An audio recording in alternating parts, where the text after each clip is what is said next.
For today's lesson, you need work text pages 147 to 48 and your abbreviations handout. Welcome back to English 2. In this lesson, we will learn about abbreviations. That's a big word, isn't it?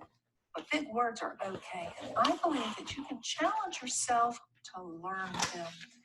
An abbreviation is a short way of writing a word. Most abbreviations begin with a capital letter and end with a period. When we speak, we say the word that the abbreviation means. For instance, Monday is abbreviated M-O-N. But when we talk, we don't say, on Mon, I'm going shopping. We say it out completely. On Monday, I'm going shopping. But we do use abbreviations when we write. So let's look specifically at how we abbreviate months and days. Do you remember that you have a handbook in the back of your English book? Or I think I mentioned to you on one of the first few days of class that you might want to take it out and keep it handy. That's why it's called a handbook. That means it's handy. You can either do that, or I made a handout for you, particularly that goes with this lesson. So whatever is easiest for you is what I want you to get. Right now you can watch me and we'll go over some abbreviations.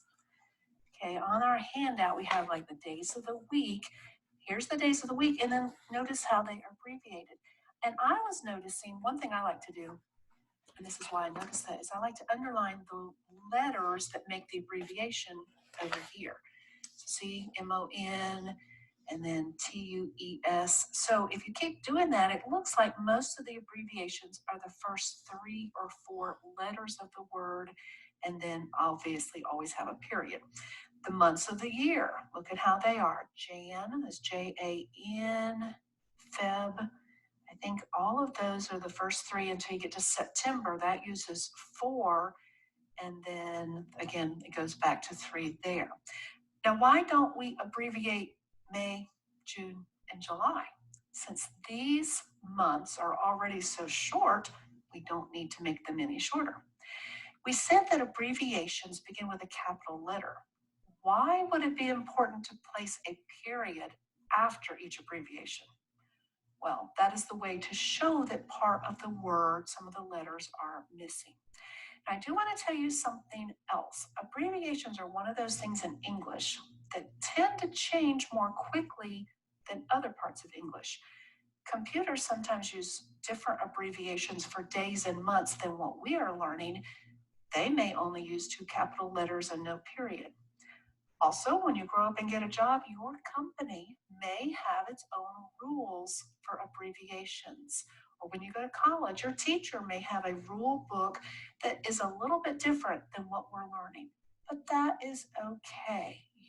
When you get into that situation, you will follow the rules or the guidelines that you're given. For our lessons now, we are going to follow the abbreviations that we have in our handbook. Let's look at some sentences that need our help with abbreviations. The snowstorm came on October 28, 2014. How would we abbreviate the word October? Remember that it is the first 3 letters followed by a period. So that would be written OCT period, and then the rest of that date. Okay, on September 15, the class went on a field trip. I wonder where they went. I see the month September, so we would abbreviate that with the 4 letters for September 15. The girls visited their cousins on May 20. I see a month here, so let's abbreviate that to, May isn't abbreviated because it's already so small. Here's the word Tuesday that we can abbreviate T-U-E-S. Do you think we need 2 periods, 1 for the abbreviation and 1 for the end of the sentence? No, the period for the abbreviation will serve as the period for the sentence. Now, some people have special titles that are used when you speak or write about them. Using these titles correctly when you speak or write shows respect for people. In the last lesson, remember we talked about Aunt Karen and Uncle Jack? Let's look at some examples of other titles that we might use. Miss, like Miss Smith, is for an adult, unmarried woman, and it actually does not have an abbreviation. We always write it out MISS with no period.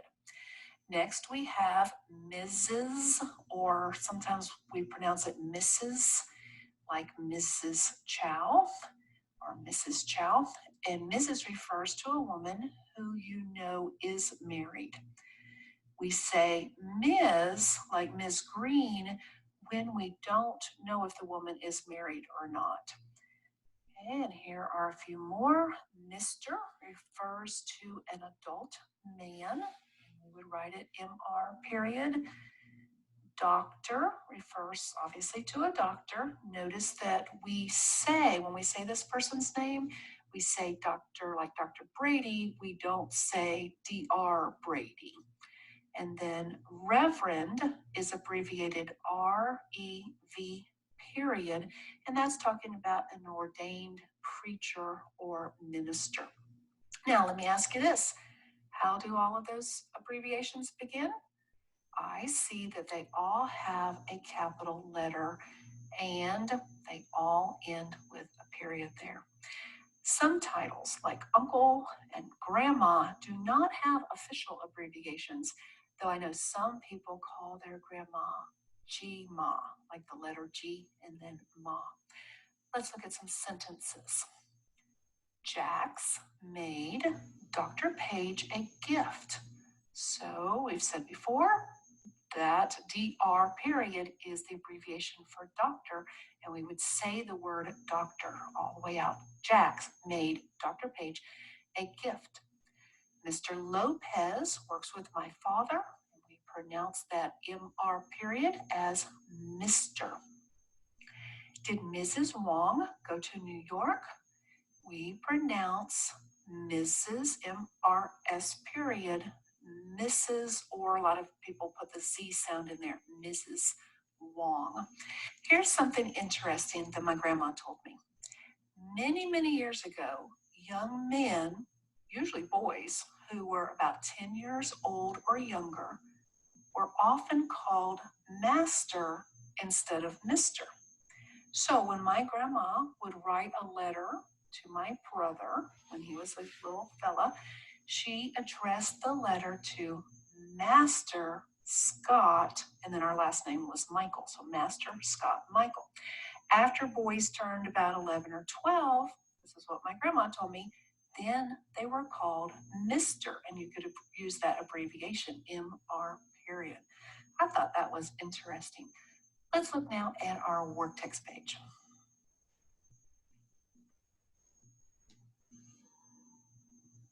Okay, we're on work text page 147, and you've got abbreviations at the top. What that is, this is your handbook in the back of your book, or you can use the handout that I made for you. What you're going to do is write the abbreviation of the underlined word. That's not too hard. You can either look it up or you can try to do it maybe from memory and then check your work. That would be a good way to see what you already know. I already know that November is abbreviated N-O-V period. Okay, so I'm going to do that. You go ahead and do the rest of those. Here you're going to write the abbreviation for those words. I think you can pretty much figure out what they are, or again, look in your handbook. Here you're going to match the day of the week with its abbreviation. And what it wants you to do, since it has these lines, is go ahead and write the answer in. So Wednesday would be the letter C. So you'll go ahead and write that in there. And then at the bottom, you're going to do the same thing. Match the month with its abbreviation. So pause the program and complete 1 through 13 on page 147.